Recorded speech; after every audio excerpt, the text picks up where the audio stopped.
Hello, trading is closed on March the 6th, 2020. Quite a wild day. We looked for the pattern with the early low and a tendency to rally in the close with a high in the final hour. We got that.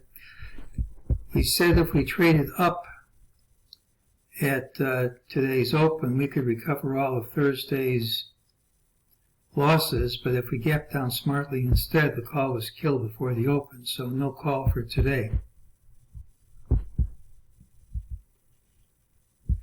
Here's what we said, gapping down smartly kills the call before the open. Here are the patterns for next week. Monday has the early high.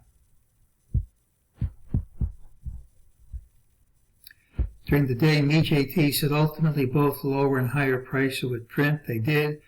When you get ultimate buys and sells in the same pattern, the morning doesn't tend to go anywhere. That rally got retraced.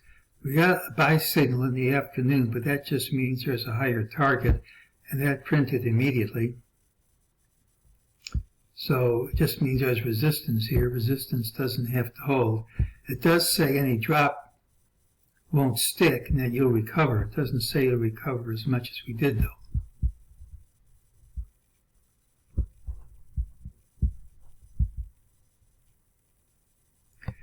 Well, the original plan was if this is wave A down, you're going to have a 61.8% recovery targeting 31.88, but if this falls, then the whole bottom falls out.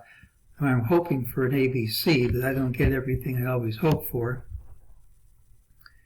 If that's A, and we finish B today, C is going to be right at my 31.88 target, but I don't have a lot of confidence that'll happen. We're going to have to pretty much rally right from the open Monday. It's still on the table, but if that fails, it fails in grand style. Monday's pattern has the early high. Doesn't mean you won't gap down. Mixed signals. Here's the rules. For mixed signals, commonest thing is a gap and prompt move outside the range. It's positive we gapped down, hit a lower low, recovered over the lows. It isn't positive we dropped early, which almost always leads to more weakness. Usually you don't have to wait long for it. We also had this rally and didn't close over the midday high. That's not good. Now we're quite oversold as indicated by the excessive reading on the VIX. If this is just a retest of last month's low and it holds, we can still see 31.88 cash. But crashes, I don't like to call for crashes. Crashes occur from oversold readings. Late rally was poorly timed. It's hard to see institutions suddenly buying at any price in the last hour on a Friday. It could have been short covering, and if it is short covering, we're likely to undercut today's low at Monday's open.